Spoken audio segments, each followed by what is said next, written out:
திரும்ப அப்போஸ்தலர் பணி 10ஆம் அதிகாரம் 1ஆம் வசனம் 2ஆம் வசனம்.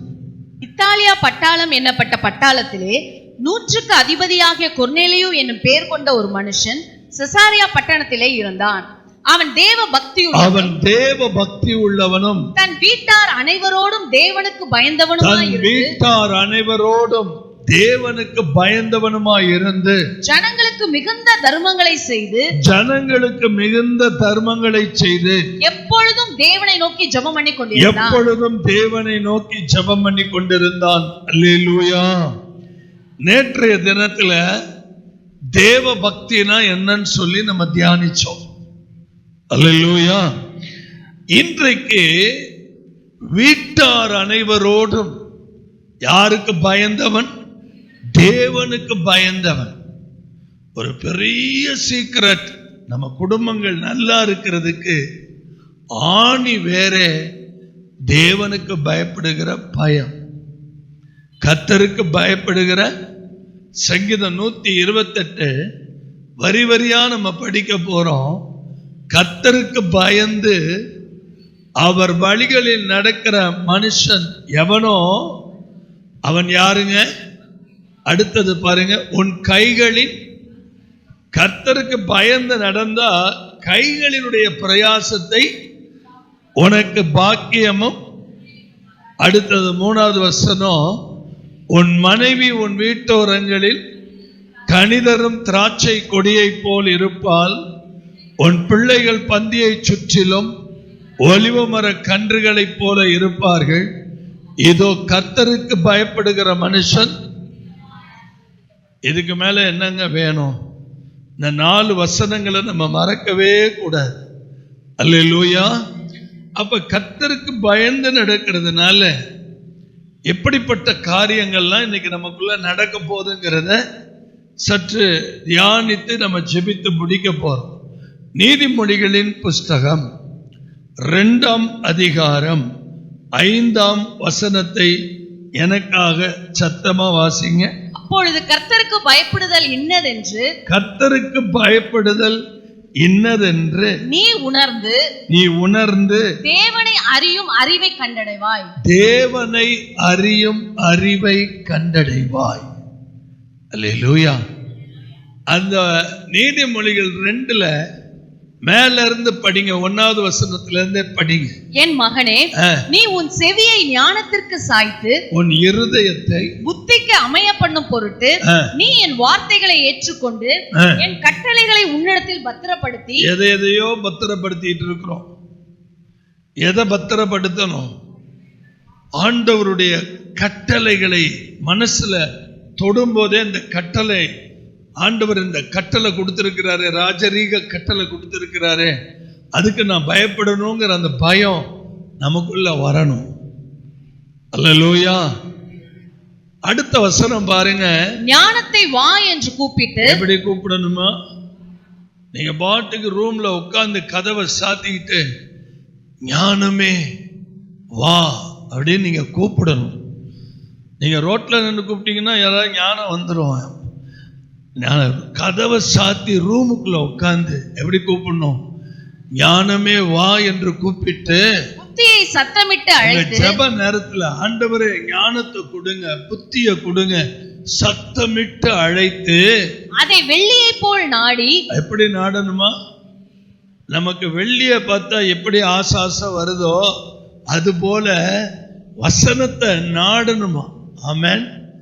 இந்த வசனத்தை பொண்ணுக்கு சமமா வெள்ளிக்கு சமமா பல இடங்கள்ல ஒப்பிடப்பட்டிருக்கு.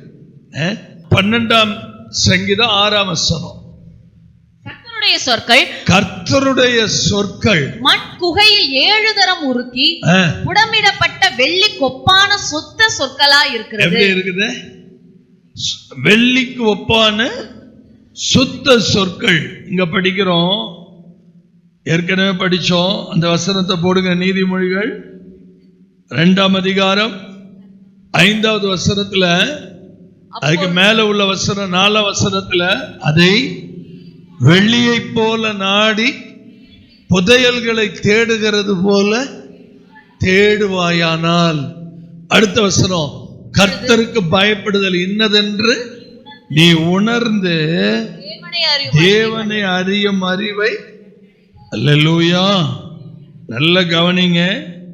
ஆண்டவரை அறிகிற அறிவு, ஆண்டவரை அறிகிற அறிவு எப்ப கிடைக்குமா? கர்த்தருக்கு பயப்படும் போது. அப்போஸ்தலனாகிய பவுல் கொலேசியருக்கு எழுதும் போது இப்படி எழுதுறாரு. எப்படி எழுதுறாருன்னா, 1ஆம் அதிகாரத்துல 9-10 படிங்கள.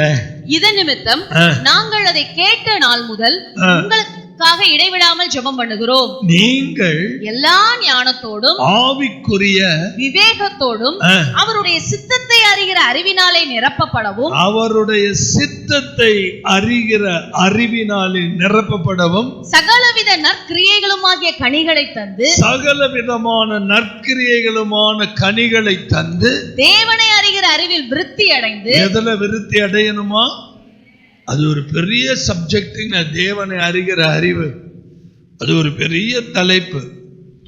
தேவனை அறிகிற அறிவில் விருத்தி அடைந்து கர்த்தருக்கு பிரியம் உண்டாக அவருக்கு பாத்திரராய் நடந்து கொள்ளவும் சந்தோஷத்தோட கூடிய எல்லா பொறுமையையும் நீடிய சாந்தமும் உண்டாவதற்கு மகிமையான அவருடைய வல்லமையின்படி எல்லா வல்லமையாலும் பலப்படுத்தப்படவும் உங்களுக்காக வேண்டுதல் செய்கிறோம். அல்லேலூயா. அப்ப ஆண்டவருக்கு பயப்படுகிற பிள்ளைகளுக்கு தேவனை அறிகிற அறிவு உண்டாகும். ஆமென். அல்லேலூயா. எந்த அளவுக்கு ஆண்டவருக்கு பயப்படுறதுன்னா என்ன? ஆண்டவருக்கு பயந்து நடக்கிறது அப்படின்னா என்ன? தீமையை வெறுப்பது. யோபு சொல்ற, தீமைய வெறுப்பது. நமக்கு இந்த தீமையின் மேல, பாவத்தின் மேல ஒரு வெறுப்பு வரணும். அந்த வெறுப்பு வரும்போதுதான் உண்மையா நம்ம யாருக்கு பயந்து நடக்கிறோம்னு அர்த்தம்? கர்த்தருக்கு பயந்து நடக்கிறோம்னு அர்த்தம். நமக்கு எதிரடையாய் நம்ம வேதனைப்படுத்துகிற எல்லா வல்லமையையும் முறியடிக்கிற ஒரு காரியம். தீமையை எதிர்த்து தீமையை விட்டு விலகி நன்மை செய்யக்கூடிய காரியம். தீமையை விட்டு விலகுவதே கர்த்தருக்கு பயப்படுகிற பயம். அப்ப முதல் குறிப்பு தேவனை அறிகிற அறிவு. ஒரு இடத்துல பவுல் சொல்வாரு, கிறிஸ்துவை அறிகிற அறிவுக்கு விரோதமாய் இருக்கிற எல்லா மேட்டின்மைகளையும், கொரிந்தியர்ல நினைக்கிறேன், 2 கொரிந்தியரின் புஸ்தகம் 10ஆம் அதிகாரம் படிங்க. அவைகளால் நாங்கள் தர்க்கங்களையும், எல்லாரும் கொஞ்சம் கவனிங்க, தர்க்கங்களையும் தேவனை அறிகிற அறிவுக்கு விரோதமாய் எழும்புகிற எல்லா மேட்டிமையும் நிர்மூலமாக்கி எந்த எண்ணத்தையும் கிறிஸ்துவுக்கு கீழ்ப்படிய சிறைப்படுத்துகிறதா இருக்கிறோம். ஆண்டவருக்கு மட்டும் நம்ம பயந்து நடந்தோம்னா இந்த முழு வேதத்தையும் அறிந்து கொள்ளக்கூடிய அறிவை கர்த்தர் தருவார். இந்த பைபிள் நமக்கு புரியல. இந்த பைபிள் படிக்கும் போது நிறைய வசனங்கள் நமக்கு விளங்கல. நிறைய நேரங்கள்ல நம்ம உடைஞ்சு போறோம்ல. இந்த வசனம் மட்டும் எனக்கு தெரிஞ்சிருந்தா நான் தப்பு பண்ணியிருக்க மாட்டோம்னு நினைக்கிறோம்ல. சில நேரங்கள்ல இந்த வசனம் எனக்கு தெரியாமையே போயிருச்சே அப்படின்னு மன உளைச்சலா இருக்கிறோம்ல. கர்த்தருக்கு மாத்திரம் பயந்து நடந்தால் இந்த முழு வேதத்தையும் அறிகிற அறிவினாலே கர்த்தர் நம்மை நிரப்புவா. அல்லேலூயா. ஒவ்வொரு முறையும் பைபிள் படிக்கிறதுக்கு முன்னாடி, ஆண்டவரே பிரகாசம் உள்ள மன கண்களை எனக்கு தாங்க ஆண்டவரே, உமக்கு பயந்து நடக்கும்படி உம்முடைய வசனம் என்னுடைய பாதைக்கு, என்னுடைய கால்களுக்கு தீபமா இருக்கணும் ஆண்டவரே. கர்த்தாவே நீர் எனக்கு போதித்தருளும் ஆண்டவரே, செம்மையான வழியில என்ன நடத்தும். இப்படிலாம் நம்ம ஜெபித்து தான் பைபிள் படிக்கணும். அப்படி படிக்கும் போது நிறைய வெளிப்பாடுகள், வசன வெளிச்சம், இதெல்லாம் பக்கத்துல ஒரு நோட்டு வச்சுக்கணும், டைரி வச்சுக்கணும். டெய்லி காலையில எழுந்து தேவ சமூகத்துல உட்கார்ந்து டெய்லி ஒரு மன்னா ஆண்டவர் பேசணும். டெய்லி ஒவ்வொரு வார்த்தையும் ஆண்டவர் நம்ம கிட்ட பேசுறதெல்லாம் உட்கார்ந்து தியானம் பண்ணணும். அப்படி தியானம் பண்ணும்போது நம்ம குடும்பம் செழிப்படையும். அல்லேலூயா. நம்ம குடும்பம் மட்டும் இல்ல, சபையில மிகப்பெரிய ஒரு மேன்மையை நம்ம பார்ப்போம். சபையில ஒரு வளர்ச்சியை பார்ப்போம். சபை வளருவது தேசத்துக்கு நல்லது. சபை வளருவது ஒரு நாட்டுக்கு நல்லது. அல்லேலூயா, அல்லேலூயா. கர்த்தருடைய பரிசுத்த நாம மகிமைப்படட்டும். இரண்டாவது, கர்த்தருக்கு பயப்படுறதுனால என்ன நன்மை? நீதிமொழிகள் 10ஆம் அதிகாரம் 27ஆம் வசனம் வாசிங்க. பயப்படுதல் ஆயுசு நாட்களை பெருக பண்ணும், துன்மார்க்கருடைய வருஷங்களோ குறுகி போகும். அல்லேலூயா. என்ன அருமையான வார்த்தை. கர்த்தருக்கு பயப்படுதல் என்ன செய்யுமா? அதுதான் நம்ம சங்கீதம் 128வது சங்கீதத்துல படிக்கிறோம். என்ன படிக்கிறோம்? உன் பிள்ளைகள் எப்படி இருப்பாங்க? உன் பந்தியை சுற்றிலும் ஒலிவ மர இருப்பார்கள், பந்தியை சுற்றிலும் இருப்பார்கள் இருக்கா? அல்லேலூயா. ஒலிவ மரத்துக்கு என்ன வயசு? எத்தனை ஆயிரம் வருஷம் அது வாழுது, இன்னமும் வாழுது. அல்லேலூயா. கர்த்தருக்கு பயப்படுதல் எதை பெருக பண்ணுமா? ஆயுசு நாட்களை பெருக பண்ணும். நல்ல மனத்திரையில எழுதி வச்சுக்கோங்க, நல்ல மனதில் எழுதி வச்சுக்கோங்க. மோசே எத்தனை வருஷம் உயிரோட வாழ்ந்த? 120 வருஷம். யோசுவா 110 வருஷம். ஏன் அவர் 120 இவர் 110? கர்த்தர் சொன்னார், உன் கணத்துல கொஞ்சம் கொடுன்னு. உனக்குரிய அதே மேன்மையை நான் கொடுக்க முடியாது. உனக்குரிய கணத்துல என்ன பண்ண? யோசுவாவுக்கு கொஞ்சம் கொடுனார். அந்த கொஞ்சத்துல அவர் எவ்வளவு நாள் வாழ்ந்தார்? 110 வருஷம் வாழ்ந்தார். அல்லேலூயா. ஆண்டவர் நமக்கு அப்படிதான் முன்குறிச்சு வச்சிருக்கிறார் நம்முடைய. ஏன்னா நான் தனிமையில நினைச்சு பார்க்கிறேன், எத்தனை விபத்து, எத்தனை விபத்துக்கு நான் என்னைக்கே சுக்கு நூறா ஒரு எலும்பு உடம்புல இல்லாம போயிருக்கணும். 1995 நடந்த சம்பவம், திருமணமாகி ஒரே மாதத்துல பயங்கரமான சம்பவம். அப்பெல்லாம் கர்த்தர் முகமுகமா பேசுவார். ஏன் பிரதர் இப்ப பேச மாட்டாரா? அப்ப கீழ்ப்படியாத ஒரு பாவத்தினால வந்த விளைவு. ஆண்டவர் இவங்களோட போகாதன்னு சொன்னார், இவங்களோட போகாதன்னு. எதுக்காக நான் அந்த வார்த்தையை சொல்றேன்? கர்த்தர் பேசினார்னா அதுக்கு அப்படியே ஒபே பண்ணணும். தலையே போற காரியானாலும் சரி, ஆண்டவர் பல முறை இப்படி பேசி, பல முறை பல காரியங்களை இப்படி பேசிதான் ஆண்டவர் என்னை வளர்த்த. கர்த்தருக்கு பயப்படுதல் எதை பெருக பண்ணுமா? ஆயுசு நாட்கள். என்னுடைய வலது கால் காலி, இடது கால் காலி, முகத்துல டிரான்ஸ்ஃபார்ம்ல அடிச்சு தலையெல்லாம் சதறி இருக்கணும், வயிறெல்லாம் கிழிச்சு குடலெல்லாம் காலி, பெருங்குடலை வெட்டி எடுத்தாச்சு. உடம்புல அடி இல்லாத இடமே இல்லை. ஆனாலும் மணிக்கணக்கா நிக்கிறேன், மணிக்கணக்கா பேசுறேன். அல்லேலூயா. கர்த்தருக்கு பயப்படுதல் ஆயுசு நாட்களை, துன்மார்க்கருடைய வருஷங்களோ. அப்ப துன்மார்க்கர், நீங்க கேட்கலாம், துன்மார்க்கர்லாம் நல்லா தானே பிரதர் இருக்கிறாங்க, துன்மார்க்கர்கள் நீடித்து வாழ்ந்து பிரயோஜனம் என்ன?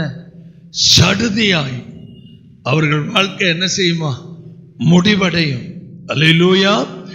மூணாவது, நீதிமொழிகள் 14ஆம் அதிகாரம் 27ஆம் வசனம். கர்த்தருக்கு பயப்படுதல் ஜீவ ஊற்று, அதனால் மரண கண்ணிகளுக்கு தப்பலாம். அல்லேலூயா. எல்லாரும் படிங்க பார்க்கலாம்.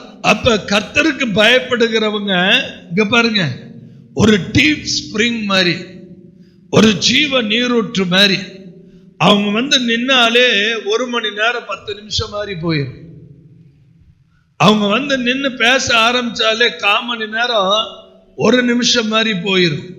ஏன்னா அவங்களுக்குள்ள இருந்து புறப்படுகிற அந்த டீப் ஸ்பிரிங், அந்த ஜீவ ஊற்று, நேரம் போனதே தெரியல.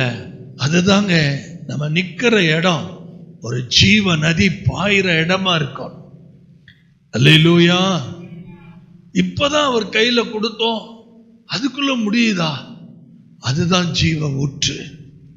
ஜீவ ஊற்று, அதுக்குள்ள இருக்கிற ஜீவன் இருக்குதே, நீங்க அப்படிதான் இருக்கணும். உங்களுக்குள்ள ஒரு வாயை திறந்தா ஒண்ணு கர்த்தருடைய வார்த்தையை பேசணும், இல்லாட்டினா அந்நிய பாஷை பேசணும். பக்கத்துல கை கொடுத்து சொல்லுங்க, வாயை திறந்தா என்ன பேசணும்? ஒன்னு கர்த்தருடைய வார்த்தையை பேசணும். அந்த ஜீவ நதி, அந்த ஜீவ ஊற்று. நீங்க பாருங்க, சில பேர் அப்படியே உட்கார்ந்து இருப்பாங்க நீங்க நிற்கும் போது. ஏன்னா இந்த தண்ணி ஜீவ நதி பாய்ஞ்சுக்கிட்டே இருக்கும். ஏன்னா நீங்க யாருக்கு பயப்படுறீங்க? கர்த்தருக்கு பயப்படுறீங்க. கர்த்தருக்கு பயப்படும் போது உள்ளுக்குள்ள இருந்து ஒரு ஜீவ நதி. ஏன்னா அவங்க செத்து போய் கிடக்குறாங்க. அவங்க செத்து போய் கிடக்கிறவங்களுக்கு இங்க இருந்து ஒரு ஜீவ நதி பாயும் போது அவங்களுக்கு சத்து வந்து அவங்க ஜீவன் ஆயிடுறாங்க. எத்தனை போன் கால் எங்களுக்குங்கிறீங்க. நேற்றுக்கெல்லாம் போன்ல அவ்வளவு பரலோகம் மாதிரி இருந்துச்சு. அடுத்த கூட்டம் எப்போ வைப்பீங்க, அடுத்த மீட்டிங் எப்போ வைப்பீங்கன்னு கேட்கிறாங்க. அல்லேலூயா. கர்த்தர் எவ்வளவு நல்லவர் பாருங்க. எல்லாரும் ஒரு முறை படிச்சிருங்க. கர்த்தருக்கு பயப்படுதல் அதனால் மரண கன்னிகளுக்கு தப்பலாம். 4வது காரியம், நீதிமொழிகளின் புஸ்தகம் 15ஆம் அதிகாரம் 33ஆம் வசனத்தை படிங்க. நீதிமொழிகள் 15:33. கர்த்தருக்கு பயப்படுதல் ஞானத்தை போதிக்கும், மேன்மைக்கு முன்னானது தாழ்மை. அல்லேலூயா, அல்லேலூயா. இப்ப நல்ல கவனிங்க. கர்த்தருக்கு பயப்படுதல், முதல்ல நான் என்ன சொன்னேன்? கர்த்தருக்கு பயப்படும் போது தேவனை அறிகிற அறிவு. 2வது கர்த்தருக்கு பயப்படும் போது ஆயுசு நாட்கள். 3வது கர்த்தருக்கு பயப்படும் போது ஜீவ ஊற்றா மாறுறீங்க. 4வது கர்த்தருக்கு பயப்படும் போது அது நமக்கு எதை போதிக்குமா? இந்த உலகத்துல கட்டாயம் நமக்கு ஞானவான்களா நடக்கணும். அல்லேலூயா. பாருங்களேன், எவ்வளவு மோசமான உலகத்துல நம்ம வாழ்ந்துட்டு இருக்கிறோம். நல்ல கவனிங்க. கர்த்தருக்கு பயப்படுதல் எதை போதிக்குமா?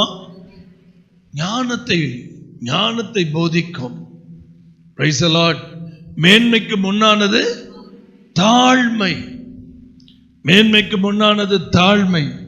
இந்த உலகத்துல ஆண்டவர் பாருங்க, எவ்வளவு ஹம்பிளா, எவ்வளவு தாழ்மையா நம்ம நடக்கிறோமோ அந்த அளவுக்கு நமக்கு மேன்மை கிடைச்சுக்கிட்டே இருக்கும். அல்லேலூயா. அப்ப எனக்கு தேவனை அறிகிற அறிவு வருது, ஆயுசு நாட்கள் பெருகுது, ஜீவ ஊற்று கிடைக்குது, எனக்கு ஞானத்தை போதிக்கிறார். அடுத்தது நீதிமொழிகள் 19ஆம் அதிகாரம் 23ஆம் வசனத்துல கர்த்தருக்கு பயப்படுதல் ஜீவனுக்கு ஏதுவானது, அதை அடைந்தவன் திருப்தி அடைந்து நிலைத்திருப்பான், தீமை அவனை அணுகாது. நல்ல கவனிங்க. கர்த்தருக்கு பயப்படுதல் எதற்கு அடையாளமா? ஜீவனுக்கு ஏதுவானது. நல்ல கவனிங்க. நமக்குள்ள ஒரு ஜீவன் இருக்கிறது. ஆமென். கொலேசியர் 3:2 படிக்கிறோம். நம்முடைய ஜீவன் யாருக்குள்ள மறைஞ்சிருக்குது? அந்த வசனத்தை படிங்களே. கொலேசியர் 3ஆம் அதிகாரம் 1, 2, 3. ஏனென்றால் நீங்கள் மரித்தீர்கள், உங்கள் ஜீவன் கிறிஸ்துவுடனே தேவனுக்குள் மறைந்திருக்கிறது. அந்த கொலேசியர் 3:3 என்ன எழுதியிருக்கு பாருங்க. நீங்கள் மரித்தீர்கள், உங்கள் ஜீவன் கிறிஸ்துவுடனே தேவனுக்குள் மரித்தீர்கள். எதுக்கு மரித்தோம்? பாவத்துக்கு மரித்தோம். இப்ப நீங்களும் நானும் இப்படி உயிரோடு இந்த பூமியில நடமாடுறது அவருடைய ஜீவன் நமக்குள்ள மறைஞ்சிருக்குது. அல்லேலூயா. அதனாலதான் நமக்கு கண்ணீர் வருது. அதனாலதான் ஒரு பிரச்சனையை பார்த்த உடனே நம்ம பெருமூச்சு விடுறோம். அப்படிப்பட்ட ஜீவன் நமக்குள்ள இருக்கிறதுனாலதான் இன்னைக்கு நம்ம என்ன பண்றோம்? இந்த உலகத்துல அநேக குடும்பங்களுக்கு உதவி செய்யணுங்கிற எண்ணத்தோட வாழ்றோம். அநேகரை பாவத்திலிருந்து விடுதலை பண்ணணும்னு நினைக்கிறோம். அல்லேலூயா. நம்ம பெற்றுக்கொண்ட அந்த அனுபவத்தை ஜனங்கள் பெறணும்னு நம்ம துடிக்கிறோம். இந்த தொழுவத்தில் இல்லாத ஆடுகளை குறித்து நமக்குள்ள என்ன வருது? ஒரு பாரம் வருது. ஆத்துமாக்களை ஆதாயம் பண்ணணுங்கிற ஏக்கம் இருக்குது. ஆமென் சொல்லுங்க. கர்த்தருக்கு பயப்படுதல் எதுக்கு அடையாளமா இருக்குது? தேவனை அறியும். கர்த்தருக்கு பயக்கிறதுனால என்ன நன்மை? ஆயுசு நாட்கள். கர்த்தருக்கு பயப்படுறதுனால நமக்குள்ள என்ன வருது? கர்த்தருக்கு பயப்படுறது ஜீவனுக்கு ஏதுவானது. அல்லேலூயா, அல்லேலூயா. ஏசாயா 11ஆம் அதிகாரம் 3வது வசனம் படிங்க. ஏசாயா 11ஆம் அதிகாரம் 3வது வசனம். கர்த்தருக்கு பயப்படுதல் அவருக்கு உகந்த வாசனையா இருக்கும். அவர் தமது கண் கண்டபடி நியாயம் தீர்க்காமலும் தமது காது கேட்டபடி தீர்ப்பு செய்யாமலும் நீதியின்படி ஏழைகளை நியாயம் விசாரித்து. நம்ம ஆண்டவர் மட்டும்தான் நீதியின்படி ஏழைகளை நியாயம் விசாரித்து யதார்த்தத்தின்படி பூமியுள்ள சிறுமையானவர்களுக்கு தீர்ப்பு செய்து பூமியை தமது வாக்கின் கோலால் அடித்து தமது வாயின் சுவாசத்தால் துன்மார்க்கரை சங்கரிப்பார். அல்லேலூயா. அவர் நியாயம் விசாரித்து சிறுமையானவர்களுக்கு தீர்ப்பு செய்து பூமியை தமது வாக்கின் கோலால் அடித்து தமது வாயின் சுவாசத்தால் துன்மார்க்கரை என்ன பண்ணுவார்? இந்த வசனத்துல கை வைத்து அப்படியே நம்ம ஜெபிக்கணும். ஒருத்தனையும் விடாதீங்க ஆண்டவரை. யார் யாரெல்லாம் தேவனுக்கு விரோதமா நிக்கிறானோ சந்திங்க. அல்லேலூயா. கடைசியா அதுதான் தேவனுக்கு சுகந்த வாசனை. அடுத்தது கடைசியா சொல்லி முடிச்சிடுறேன். கர்த்தருக்கு பயந்து அவர் வழிகளில் நடக்கிறவன் எவனோ. இப்ப கவனிங்க, கர்த்தருக்கு பயந்து அவருடைய வழிகளில் நடக்கிறவன் எவனோ பிளஸ்ட். இந்த கொர்நேலியோ தேவ பக்தி உள்ளவன் மட்டுமல்ல, தன்னுடைய வீட்டார் அனைவரோடும் தேவனுக்கு பயந்தவன். நம்ம குடும்பமே கர்த்தருக்கு பயந்து நடந்தா நம்ம குடும்பம் தேவனை அறிகிற அறிவில் வளரும், ஆயுசு நாட்கள் பெருகும், நமக்குள் இருந்து ஜீவ ஊற்று புறப்படும், கர்த்தர் நமக்கு ஞானத்தை போதிப்பார், நாம் ஜீவனுக்கு ஏதுவான நன்மையை அனுபவிப்போம். இது அவருக்கு சுகந்த வாசனையாய் இருக்கும். நாம் பாக்கியவான்களாயிருப்போம். அல்லேலூயா. இன்னும் 5 நிமிஷமும் 10 நிமிஷம் இருக்கு. நேற்றுக்கு ஒரு ரகசியத்தை சொன்னேன், அதை சொல்லி முடிச்சிடுறேன். ஆதியாகமம் 1:1 படிங்க. ஆதியிலே தேவன் வானத்தையும். அப்ப அந்த சிருஷ்டிப்பு எப்படி இருக்கும் நீங்களே சொல்லுங்க. ஆதியிலே தேவன் வானத்தையும் பூமியையும் சிருஷ்டித்தார். எப்படி சிருஷ்டித்திருப்பாரு? சூப்பர்பா இருந்திருக்கும் இல்ல? இந்த 1வது வசனத்துக்கும் 2வது வசனத்துக்கும் ஒரு பெரிய யுகமே இருக்கு. இந்த 2வது வசனத்தை படிங்க பார்க்கலாம். ஒரு பெரிய யுகமே கடந்துருச்சு. ஒரு பெரிய யுகமே, எத்தனையோ 1000 வருஷங்கள். இப்ப நல்ல கவனிங்க. முதல் வசனத்துல என்ன உண்டானுச்சு? பூமி உண்டானது. 2வது வசனத்துல என்ன பண்ணது? ஒழுங்கின்மையா இருந்தது. 3வது வசனத்துல என்ன வருது? அப்ப திருப்பி என்ன நடக்குது? அடுத்த பூமி என்ன ஆகுது? சிருஷ்டிக்கப்படுது. இப்ப நல்ல கவனிங்க. ஆண்டவர் சிருஷ்டித்த போது பூமி எப்படி இருந்துச்சான் தெரியுமா? எப்படி இருந்துச்சு? ஏசாயா 45ஆம் அதிகாரம், ஏசாயா 45ஆம் அதிகாரம் 8ஆம் வசனத்தை படிங்க. வானங்களே உயர இருந்து சொரியுங்கள், ஆகாய மண்டலங்கள் நீதியை பொழிய கடவுது. பூமி திறவுண்டு ரட்சிப்பின் கனியை தந்து நீதியும் கூட விளைவதாக கர்த்தராகிய நான் இவைகளை உண்டாக்குகிறேன். அவர் உண்டாக்கும் போது எப்படி இருந்துச்சு? எல்லாமே சூப்பர்பா இருந்துச்சு. 18ல பாருங்க, 45:18 பாருங்க. பூமியையும் வெறுமையா இருக்க சிருஷ்டியாமல். Underline your Bible. வானங்களை சிருஷ்டித்து பூமியையும் வெறுமையா இருக்க சிருஷ்டியாமல். நம்ம என்ன படிக்கிறோம்? பூமியானது ஒழுங்கின்மையும். ஆனா அவர் படைக்கும் போது எப்படி இருந்துச்சு சொல்லுங்க? அவர் படைக்கும் போது எப்படி இருந்துச்சு? வெறுமை இல்ல, அருமையா இருந்துச்சு. வெறுமையா இருக்க சிருஷ்டியாமல் அதை குடியிருப்புக்காக செய்து படைத்து. இங்க குடியிருக்க வச்சவன் எங்க போய் குடியிருக்கணுங்கிறான்? செவ்வாயில போய் வெறுவாயா திரும்பணும்னு இருக்கிறான். இவனை குடியிருக்கிறதுக்காக வச்சதான் இது பூமி. குடியிருப்புக்காக செய்து படைத்து அதை உருவேற்படுத்தின தேவனாகிய கர்த்தர் சொல்லுகிறார், நானே கர்த்தர், வேறொருவர் இல்லை. அல்லேலூயா. இப்ப புரிஞ்சுக்கிட்டீங்களா? இப்ப எரேமியாவுக்கு வாங்க. 4ஆம் அதிகாரத்துல 23வது வசனத்தை படிங்க. எரேமியா 4:23 படி. பூமியை பார்த்தேன், அது ஒழுங்கின்மையும் வெறுமையுமாய் இருந்தது. இப்ப என்ன கண்டிஷன்? படைக்கும் போது இருந்த கண்டிஷன் என்ன? என்னங்க பேசவே மாட்டேங்கிறீங்க? அழகா அந்த வசனத்தை நச்சுன்னு யார் கேட்டாலும் சொல்லணும். படைக்கும் போது கர்த்தர் வெறுமையாவே வைக்கல, அருமையா படைச்சிருந்திருக்கிறார். இப்ப எரேமியா பார்க்கிற பூமி எப்படி இருக்குது? வெறுமையாயும் ஒழுங்கின்மையாயும். வானங்களை பார்த்து அங்க என்ன இல்ல. இப்ப ஆதியாகமம் 1:3 வாங்க. இப்ப ஆதியாகமம் 1:3 வாங்க. Let there be light, வெளிச்சம் உண்டாவது. அடுத்தது பூமியை சரிப்படுத்துற. படைக்கும் போது அழகா இருந்துச்சு, அவன் தள்ளப்பட்டு கீழே விழுந்த உடனே ஒழுங்கின்மை வெறுமை ஆயிருச்சு. திருப்பி அவனை அடிச்சு க்ளோஸ் பண்ணி சாப்டரை முடிச்சு திருப்பி என்ன பண்றாரு? வெளிச்சம் உண்டாகட்டான். கையை உயர்த்தி ஆமே என்னதை டச் பண்ணிட்டு விட்டுட்டோமேன்னு கவலையா இருந்துச்சு. அதனால இதை பூரணப்படுத்தி உங்களை அனுப்புறேன். அப்படியே ஜெபம் பண்ணுவோம். எல்லாரும் எழுப்பி நிற்கணும். ஒரு நிமிஷம் அப்படியே ஆவியில, ஆண்டவரே நாங்கள் கேட்ட சத்தியங்களின்படி எங்கள் ஆத்துமாவை பலப்படுத்தும். கொஞ்சம் நல்ல கைகளை உயர்த்தி ஆண்டவர்கிட்ட பேசுங்களேன். ஆண்டவரே, உமக்கு பயப்படுகிற பயம் என் பிள்ளைங்களுக்கு உண்டாகட்டும், என் குடும்பத்தில் இருக்கிற ஒவ்வொருத்தருக்கும் உண்டாகட்டும். ஆண்டவரே, எங்கள் ஒவ்வொருவருக்கும் உமக்கு பயப்படுகிற பயம். வாயை திறந்து ஆண்டவர்கிட்ட சொல்லுங்களேன், உமக்கு பயப்படுகிற பயம் எங்களுக்குள் உண்டாவதாக. கொஞ்சம் நல்ல நாவுகளை திறந்து, ஏசப்பா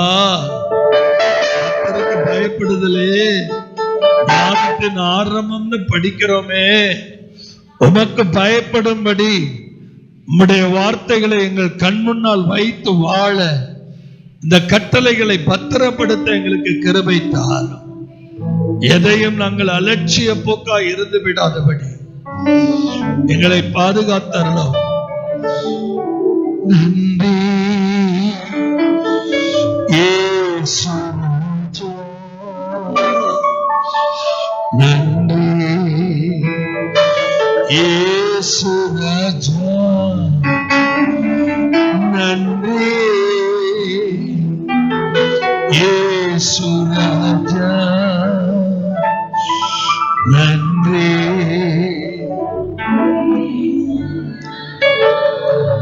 வானத்தையும் பூமியையும் படைத்த சர்வ வல்லமை நிறைந்த என் அன்பு தகப்பனே, உபவாசத்தின் 2ஆம் நாளுக்காக நாங்கள் நன்றி செலுத்துகிறோம்.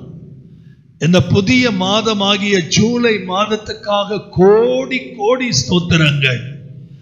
இந்த மாதம் முழுவதும் நாங்கள் அதிகமாய் ஜெபிக்க, அதிகமாய் வசனங்களை தியானிக்க, அதிகமாய் ஆவியிலே கலிகூற, அதிகமாய் அக்கினி பாஷையிலே பேச, அதிகமாய் அந்நிய பாஷையிலே பேச எங்களை பலப்படுத்துங்கப்பா, எங்களை பலப்படுத்துங்க. உங்க நாம மாத்திரம் மகிமைப்படட்டும். எல்லா துதியும் கனமும் மகிமையும் ஸ்தோத்திரமும் ஒருவருக்கே நாங்கள் செலுத்துகிறோம்.